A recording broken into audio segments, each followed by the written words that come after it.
BP Jio satellite চ্যানেলে আপনাদের সকলকে স্বাগত জানাচ্ছি। একটি ব্রেকিং নিউজ, অত্যন্ত একটা গুরুত্বপূর্ণ খবর যেটা আপনাদের সাথে শেয়ার করব। আপনারা স্ক্রিনে দেখতেই পাচ্ছেন, আমি স্ক্রিনে একজনের ছবি রেখেছি। তো এটা দেখে আপার প্রাইমারি চাকরি প্রার্থী মঞ্চের সকলেই বা যারা ক্যান্ডিডেট রয়েছে, বিশেষ করে স্কুল সার্ভিস কমিশনের, তারা কিন্তু প্রত্যেকে বুঝতে পেরেছেন যে এটা হচ্ছে একজন চাকরি প্রার্থী মঞ্চের সদস্য বলতে পারেন। চাকরি প্রার্থী আপার প্রাইমারি চাকরি প্রার্থী মঞ্চের এক সময়ে সভাপতি ছিলেন, তার ছবি। আর নামটা আমি অবশ্যই বলছি, আর অনেকে জানেন নামটা।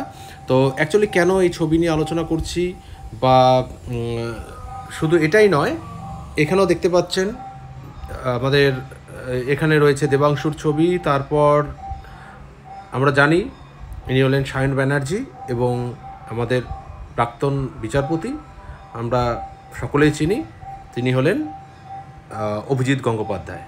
তো যাই হোক, একজন আইনজীবী এখানে দেখতে পাচ্ছেন, এবং ইনি বরাবরই ছাত্র যুবনেতা থেকে শুরু করে বর্তমানে রাজনীতির আঙিনায় ভালো জায়গা করে নিয়েছেন।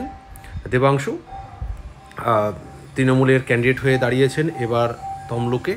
তো আর শেষে আপনারা দেখতেই পাচ্ছেন, তিনি যদিও এতদিন আমরা কলকাতার রাজপথে চাকরি প্রার্থী, বঞ্চিত চাকরি প্রার্থী, আপার প্রাইমারি যারা চাকরি প্রার্থী মঞ্চের বিভিন্ন সদস্য ছিলেন, যারা আন্দোলন করেছেন কলকাতার বুকে, তাদের মধ্যে অন্যতম, এবং বলতে পারি যে অন্যতম একটা সেরা মুখ, কিন্তু যার নাম তিনি হচ্ছেন, যার ডাক নাম হচ্ছে মাহি। তো অ্যাকচুয়ালি কী হয়েছে দেখুন, এই চারজনের নাম, যখন এই চারজনের ছবি দেখাচ্ছি আপনারা বুঝতেই পারছেন, তার মানে তারা কিন্তু ভোটে প্রার্থী হয়েছেন।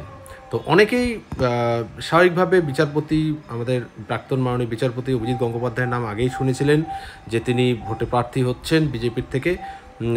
তো তিনি হয়েছেনও। তারপর সায়ন ব্যানার্জি বরাবরই তিনি রাজনীতির আঙিনায় থেকেছেন এবং আমাদের আইনজীবী হিসাবেও কাজ করছেন। আর এখানে দেবাংশু রয়েছে।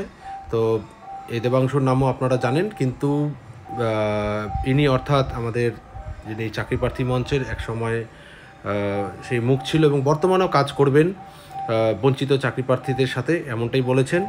তো অ্যাকচুয়ালি কী খবর পাবলিশড হয়েছে সেটা আমরা দেখে নিব। তার আগে বলি, আমাদের এই মাহি কিন্তু ক্যান্ডিডেট হয়েছেন, তিনি আইএসএফ থেকে দাঁড়িয়েছেন, তার ক্যান্ডিডেট হয়ে দাঁড়িয়েছেন। তো অ্যাকচুয়ালি কী খবরটি সেটা আমরা একটু জেনে নিই।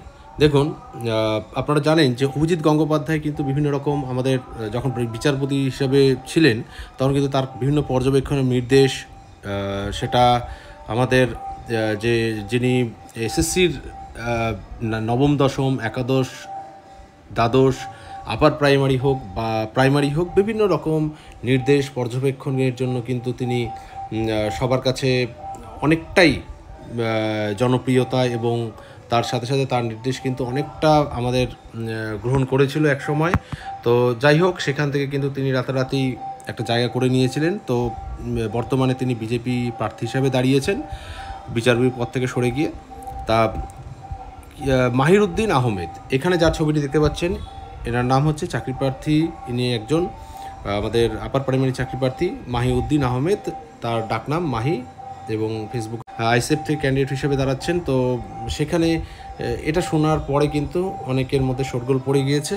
তো বিভিন্ন খবরাখবর কিন্তু আমরা দেখতে পাচ্ছি, এবং তাকে নিয়ে আমাদের চাকরি প্রার্থী মঞ্চে যেখানে দেখতাম সেখানে কিন্তু তার কোনো ছবি দেখা যাচ্ছে না, এবং তার বিভিন্ন পোস্টগুলো কিন্তু আমরা দেখতে পাচ্ছি না। আর ওখানে যিনি রয়েছেন, আমাদের আরেকজন যিনি সম্পাদক ছিলেন আনিসুর রহমান, তিনি কিন্তু পোস্ট করেছেন একটা ভিডিও, লাইভ ভিডিও করেছেন, এবং সেখানে জানিয়েছেন যে তাকে সেই পদ থেকে কিন্তু সরিয়ে দেওয়া হয়েছে, বা সেই চাকরি প্রার্থী মঞ্চের সদস্য পদ থেকে কিন্তু তাকে বহিষ্কার করা হয়েছে, এমনটাই কিন্তু বলেছেন।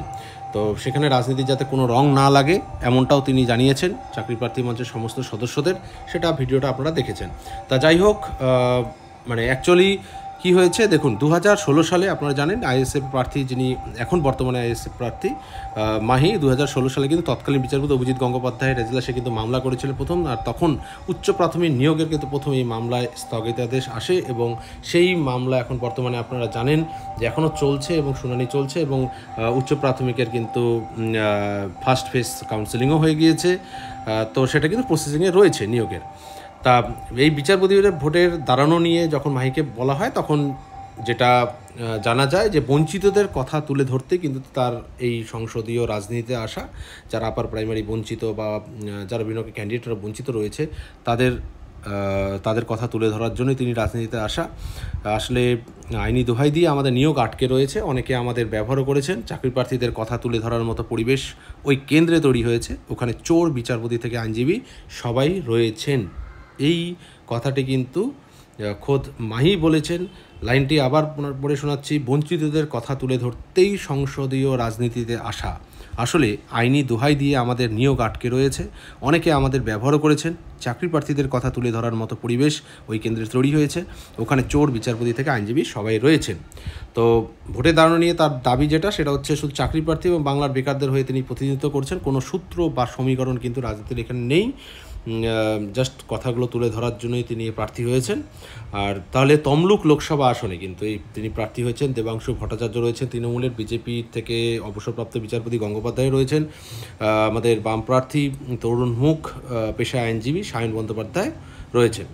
তা যাই হোক, এটা নিয়ে কিন্তু একটা শোরগোল তাদের মধ্যেও একটা আমরা দেখেছি যে বিভিন্ন লাইভ ভিডিও করা হচ্ছে, বিভিন্ন রকম কমেন্টস কিন্তু উঠে আসছে এই মাহিকে নিয়ে, পজিটিভ নেগেটিভ দুই পক্ষেরই কিন্তু কমেন্টস হচ্ছে। তো আগামীতে কোথায় কি দাঁড়ায় সেটা আমরা পাওয়া যায়, অবশ্যই শেয়ার করা হবে। আর অবশ্যই চাকরি প্রার্থী আপার পাড়ায় চাকরি প্রার্থী মঞ্চের আপনারা যে ফেসবুক সাইট, সেখানেও কিন্তু আপনারা দেখে দিতে পারেন, যেখান থেকে আমরা জানতে পেরেছি যে সেখানে একটা লাইভ ভিডিও করে তাকে কিন্তু সেখানের অর্থাৎ সেই ফেসবুক ওই পেজ বা ওই গ্রুপ থেকে কিন্তু তাকে অর্থাৎ কোর কমিটি থেকে বাদ দেওয়া হয়েছে। তো বর্তমানে সুশান্ত ঘোষ সোম যিনি সভাপতি হয়েছেন, একসময় হয়তো সহসভাপতি ছিলেন, তা বাকি অনেকজন আছেন। তো পজিটিভ নেগেটিভ সব কিছুই থাকবে।